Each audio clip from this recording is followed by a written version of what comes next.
So the next thing we want to do is open up Premiere Pro, double click that. And Premiere Pro is the little icon on the bottom with the purple, and it says PR, and we open that up. It may take a minute here or so.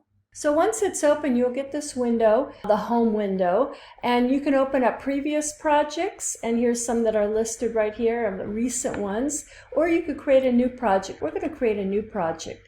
So it brings a pop-up window here, and the first thing we want to say is we want to browse over to that week 1 and select that with the choose button here is where we're going to keep these this Premiere Pro file. So let's label it as week 1 Premiere Pro. You can label it as anything you want and say OK or hit return, and there we have the new interface open up for our project.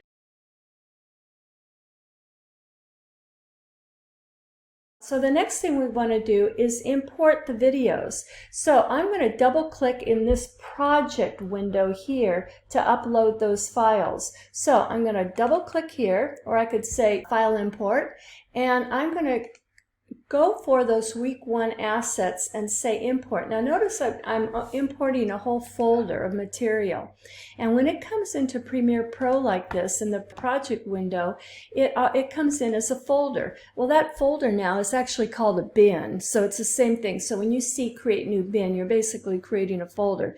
So I'm going to open that up with the little arrow here, and there's my ocean, my pelican, and my seals. So now we have this window. This is the source window. This is the program window. And now we know a little bit about the project window. Here's our toolbar, our timeline, and our audio level. To edit this, I want to click on ocean and bring it up in the source window. And I see immediately I have several tools to work with. I see these numbers here on the left and the right. Those are time codes. And what the time code is telling us is that the duration of this video, the length of it, is 15 seconds and 9 frames. So we could see that in this window. We could also see it down here in the project window. And by the way, I could adjust these windows by clicking in the middle till you see a double bar and bringing them down and bringing them up like that. So you may need more, for instance, timeline space. So that's one way to do it. Now, way down here on the left side are some little icons. And this is icon view. Okay. Okay, so you could click on here, and I could select icon view, and in that case I could see the length of time again, the name, and I could play it back as a icon. But what's really interesting, if I look at the list view, I see all this information about this file ocean. So I could use this little scroll bar at the bottom here and move it over and see there's my duration of 15 seconds, 9 frames. And also I could see information about it. The video information tells me that it's 640 by 360. So it's actually a very small file. At the very beginning it tells me what my frame rate is. So 29.97 is basically 30 frames a second. So the next thing I'm going to do is I double clicked it and I brought it up here in my source window, as I said previously, and I could either scroll this with the little scroll bar by clicking on it and moving it, or I could hit my space bar and play it through in real time.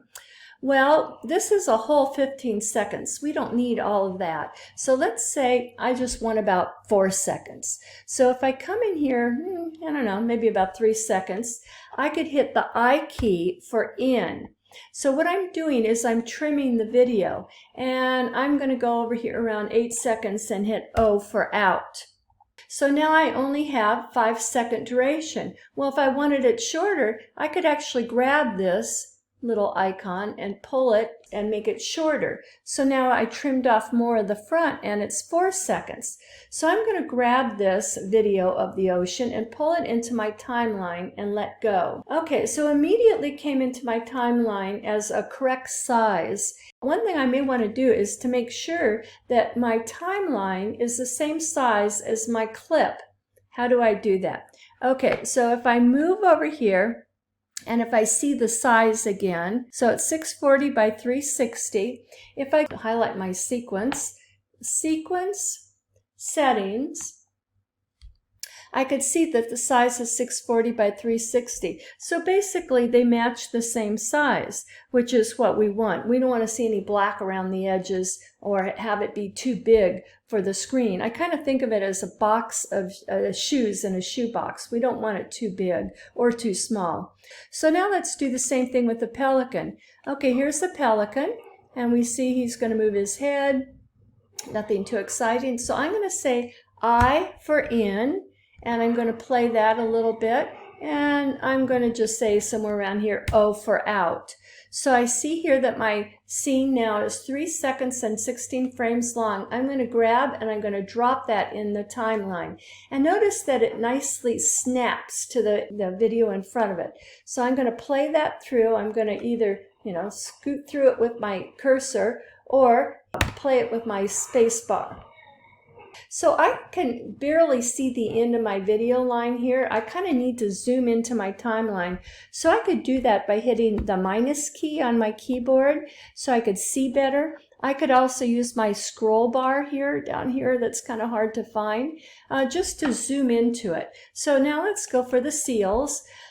I'm going to hear them. I see them playing here. I'm going to hit I for in and O for out. Actually, I'm going to give them more of a beginning because they were kind of noisy there. So I'm going to grab that right in the middle there and pull and drag it to my timeline. So there's my 3 edits. Okay. And I see here if I go to the end of my timeline, the whole thing is about 12 seconds and 14 frames. So you make yours somewhere in between 10 seconds and 15 seconds long. We don't want to see too much of this.